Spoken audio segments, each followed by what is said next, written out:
Iran की तरफ से जो मिसाइल दागे जा रहे हैं उनमें है क्लस्टर बॉम्ब, और वो क्लस्टर बॉम्ब इसराइल में मचा रहे हैं तबाही। पिछले 3 दिनों से जगह जगह पे हमले हो रहे हैं और क्लस्टर बम की वजह से तबाही हो रही है। मैं इस वक्त नेकबा एरिया में हूं, यह इसराइल का एरिया है और यहां पे आप देख सकते हैं कि बिल्डिंग का क्या हाल हुआ है। यहां पे क्लस्टर बम की वजह से फिलहाल ऐसा लगता है कि इसराइल के पास क्लस्टर बम का तोड़ अभी तक नहीं है। Air defence system cluster bomb के सामने फेल हो रहा है। तो ये आप देख सकते हैं कि इस एरिया में एक बिल्डिंग पूरी तरह से तबाह हुई है। यहाँ पे क्लस्टर बम गिरा है। लगातार ईरान की तरफ से मिसाइल अटैक किए जा रहे हैं। अली लारिजानी के मारे जाने के बाद ईरान की तरफ से अटैक्स की फ्रीक्वेंसी इसराइल पे बढ़ा दी गई है और ये वो स्पॉट है जहां पे क्लस्टर बम गिरा है। हम देख रहे हैं आसमान में लगातार मिसाइल आ रहे हैं, लेकिन उसमें से जो बम गिरते हैं तकरीबन 5-6 किलोमीटर के एरिया में वो तबाही मचा देते हैं अलग अलग जगहों पे।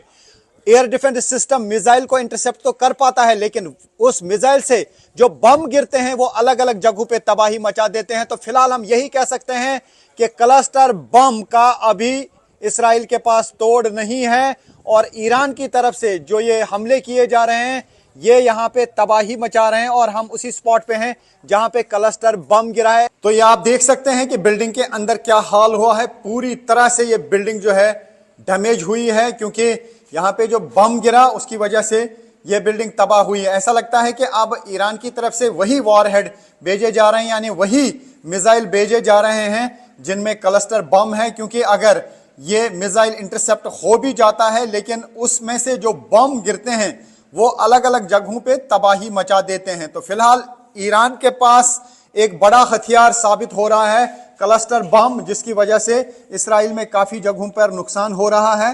तो जो फ्रीक्वेंसी बढ़ाई गई है ईरान की तरफ से उससे काफी सख्ते में आ गया है इसराइल, क्योंकि काफी जगहों पे ये जो क्लस्टर बम गिरते हैं वो तबाही मचा देते हैं, जानी नुकसान भी करते हैं और माली नुकसान भी। हालांकि इसराइल के पास एक लेयर है एयर डिफेंस सिस्टम का। शॉर्ट रेंज मिसाइल्स के लिए उनके पास आयरन डोम है, उसके अलावा लॉन्ग रेंज के लिए एरो 3 है, डेविड स्लिंग है और थर्ड है जो यूएस का एयर डिफेंस सिस्टम है। लेकिन अगर सभी क्लस्टर बॉम्ब्स को इंटरसेप्ट करने के लिए इन एयर डिफेंस सिस्टम का इस्तेमाल किया जाएगा तो उसमें काफी सारा एम्यूनेशन खर्च हो जाएगा, काफी सारे मिसाइल्स और रॉकेट्स खर्च हो जाएंगे और इसराइल का जो डिफेंस सिस्टम है वो बहुत जल्द खत्म हो सकता है। तो ऐसे में एक बड़ा चैलेंज बना हुआ है इसराइल के लिए क्लस्टर बम। तो फिलहाल हम पिछले 3 दिनों से देख रहे हैं कि इसराइल में काफी जगहों पे नुकसान हो रहा है, माली नुकसान भी है और जानी नुकसान भी है, क्योंकि जो क्लस्टर बम आ रहे हैं मिसाइल में ईरान के वो अलग अलग जगहों पे गिरते हैं और काफी जगहों पे तबाही हो जाती है और वहां पर ना ही फौरन फिर टीमें पहुंच पाती हैं रेस्क्यू और रिलीफ के लिए और ना ही इंटरसेप्टर्स उनको खत्म कर पाते हैं। तो ऐसे में एक बड़ा सरदर्द फिलहाल बना हुआ है इसराइल के लिए क्लस्टर बम, जो ईरान की तरफ से लगातार आसमान में बरसाए जा रहे हैं। न्यूज़ 18 इंडिया की टीम पहुंची है रमदगान। यहां पर 2 लोगों की मौत हुई है। ईरान की तरफ से जो मिसाइल अटैक किए जा रहे हैं उसकी वजह से यहाँ पे 2 लोगों की मौत हुई है और आप देख सकते हैं यहाँ पे किस तरीके की तबाही हुई है।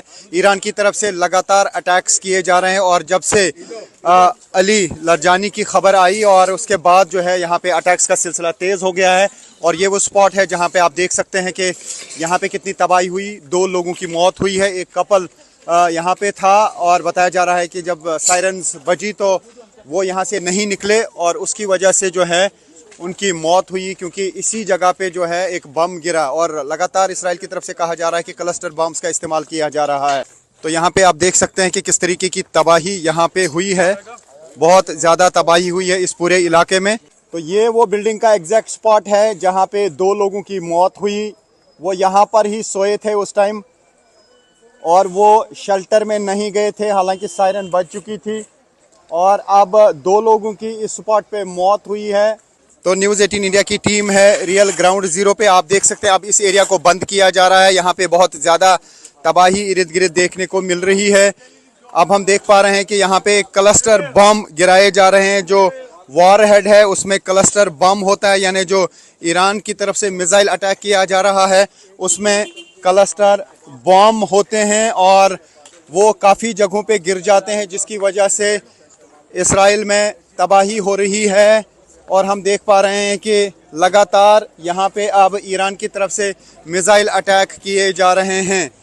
तो पिछले 2 दिन से जो इसराइल में अलग अलग जगहों पे तबाही हुई है, ऐसा लगता है कि फिलहाल इसराइल के पास क्लस्टर बॉम्ब्स का कोई तोड़ नहीं है, क्योंकि वॉरहेड में क्लस्टर बॉम्ब्स होते हैं और जो ही उस मिसाइल को यहाँ पे इंटरसेप्ट किया जाता है या कहीं पे भी वो लग जाता है तो उससे अलग अलग जगहों पे तकरीबन एक ही वॉरहेड से 80 बॉम्ब गिरते हैं जो 80 जगहों पे तबाही मचा देते हैं।